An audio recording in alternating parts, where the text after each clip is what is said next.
Exercise আপনি কি করেন না? আমি শুনেছি ডায়াবেটিস যাদের রোগ হয় তারা এক্সারসাইজ করে। ঠিক আছে, এইভাবে এইভাবে এখানে করে লাভ নেই। আসসালামু আলাইকুম। ওয়ালাইকুম আসসালাম।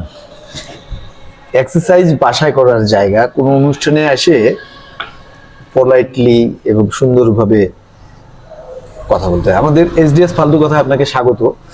আপনার প্রতি আমার কি বলবো, একটু দুঃখ হচ্ছে আর একটু সহানুভূতিও আছে যে আপনার ডায়াবেটিসের মতো একটা রোগ আছে। তো কি মনে হয় আপনি ডায়াবেটিস রোগটাকে নিয়ে আপনার জীবনটা কিভাবে কাটাচ্ছেন? এটা তো প্রথমে আপনাকেও শুভেচ্ছা, আর 2 নাম্বার আমারও শুভেচ্ছা, আর 3 নম্বরে শুভেচ্ছা দেওয়ার দরকার নেই, আপনি যে কি আসেন। হ্যাঁ, শুভেচ্ছায় স্বাগতম ডায়াবেটিসের আগমন। আচ্ছা, আপনি স্বাগতম যাচ্ছেন ডায়াবেটিসকে। শুভেচ্ছায় স্বাগতম। তা আপনি তো মনে করছিলেন ডায়াবেটিসের আগমন। আচ্ছা, ডায়াবেটিস হয় না,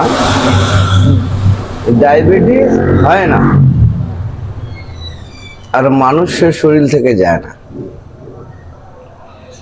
ডায়াবেটিস এটা কোনো রোগ নয়। কোনো রোগ নয়। না, নাথিং। ডায়াবেটিস কিছুই না।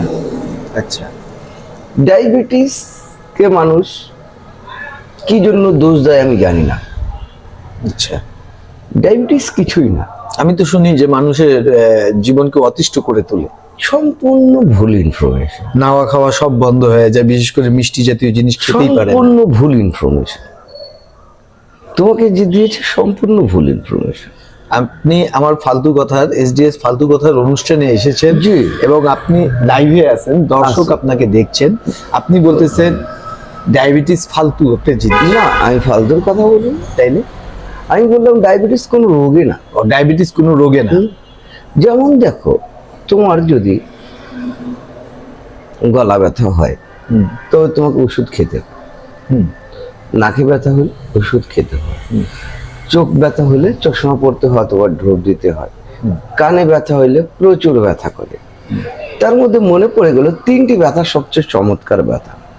একটি হচ্ছে কান ব্যথা, 2 নাম্বার দাঁত ব্যথা, আর 3 নাম্বার হচ্ছে পেট ব্যথা। এই 3টা ব্যথার মতো আজ পর্যন্ত আমি দেখি নাই কাউকে। কোনো ব্যথাকে দেখেননি? না, এরকম ব্যথা আমি জীবনে। যদি তোমার কানে ব্যথা হয় তুমি কি ভালো থাকতে পারবে? সব যে কোনো ধরনের ব্যথাই তো অসহ্য। না না না না না না, তুমি আবার আমাকে ভুল ইনফরমেশন দিচ্ছ। আমি যেটা বলছি আমার কথা শুনো, নাহলে আমি চলে যাই। আপনি ভুল ব্যাখ্যা দিচ্ছেন। না না না, যে কোনো ব্যথাই যন্ত্রণাদায়ক। জি না, সবচেয়ে বেশি যন্ত্রণাদায়ক ব্যথা হচ্ছে কান ব্যথা। একবারের ঘটনা তোমাকে আমি বলি। কটন বাড দিয়ে আমি কান পরিষ্কার করছিলাম। কি দিয়ে? কটন বাদ দিয়ে। তো কটন বাড এরকম করে ঢুকায়, এরকম এরকম।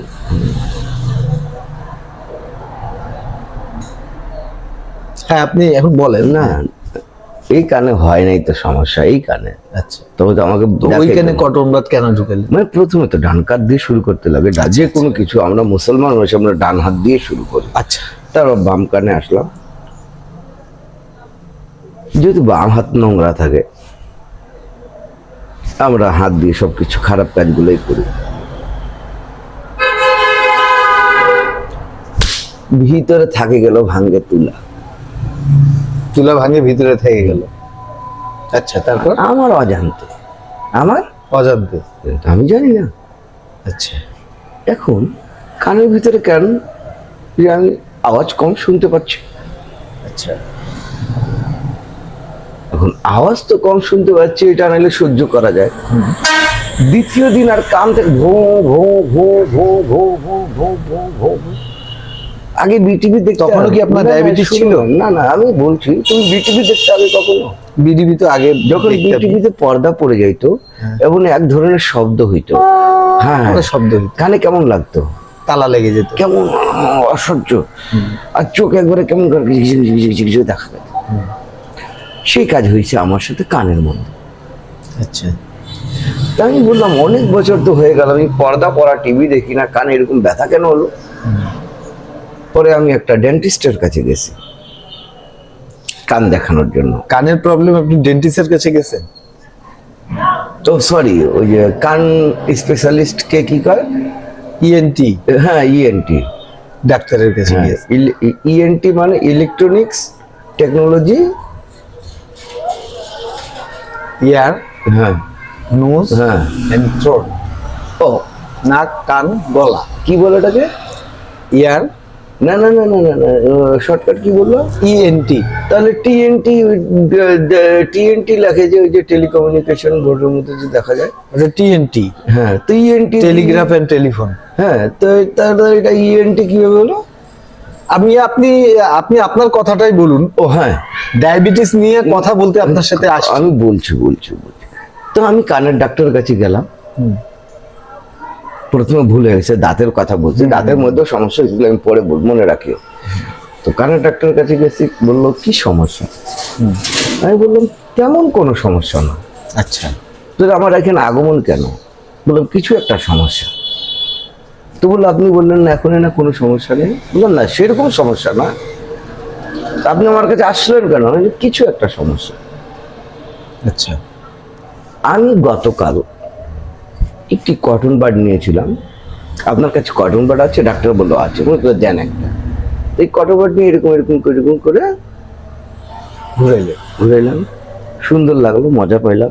তারপর আবার নিয়ে এই কানের মধ্যে এরকম করলাম, ভেঙে যে তুলাটা ছিল আরো প্রবেশ করে দিল ভিতরে। ও আচ্ছা, তারপর? আর ফুলে পাউরুটির মতো হয়ে গেছে। আচ্ছা, কি? কান, কটন বাডের সুতা। ও তুলাটা।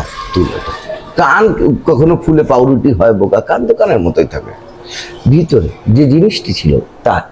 তো বললো আচ্ছা এই অবস্থা। তা আপনি যখন ডান্টিটা বের করলেন তখন কি দেখতে পেলেন?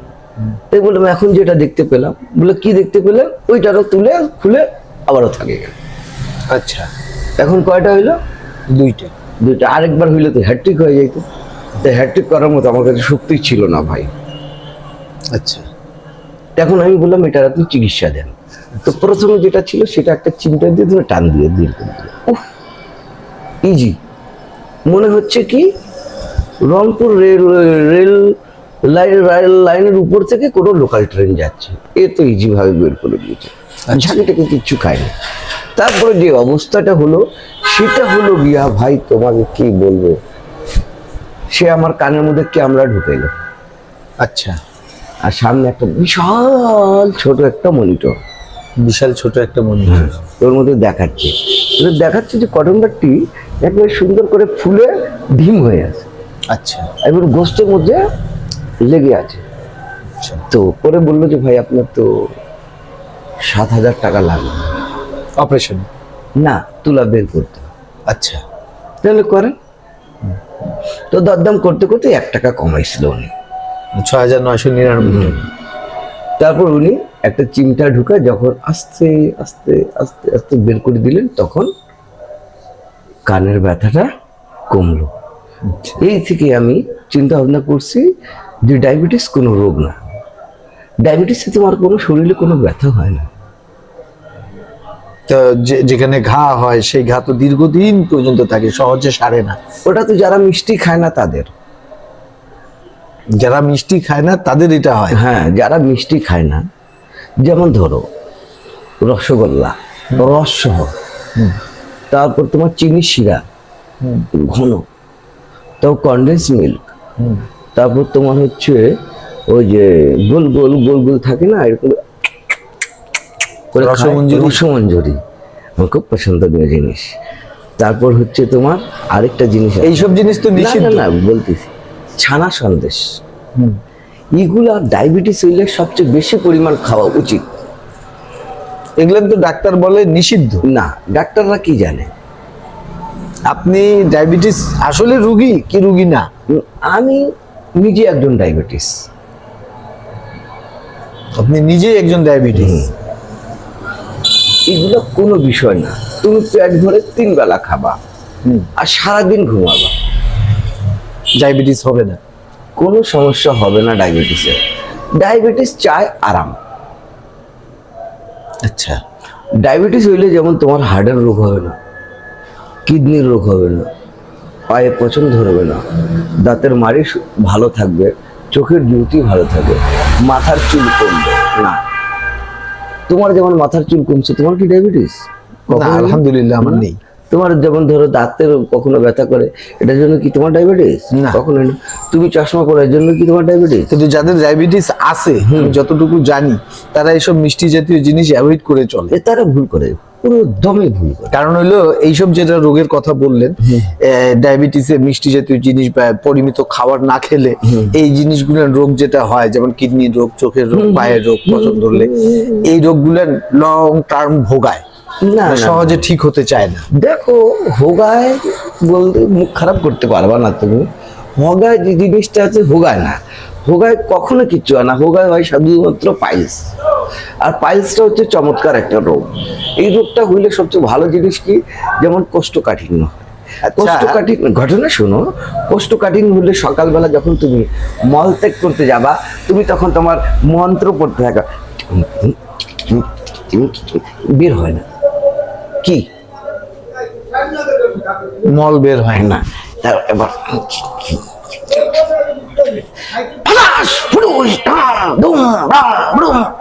গ্যাস বের হয়। মানুষ কোনো মানে পুরো ভারতবর্ষ জয় করে আসছে, কিন্তু এক ফোঁটাও কিছু বাইরে হয় না।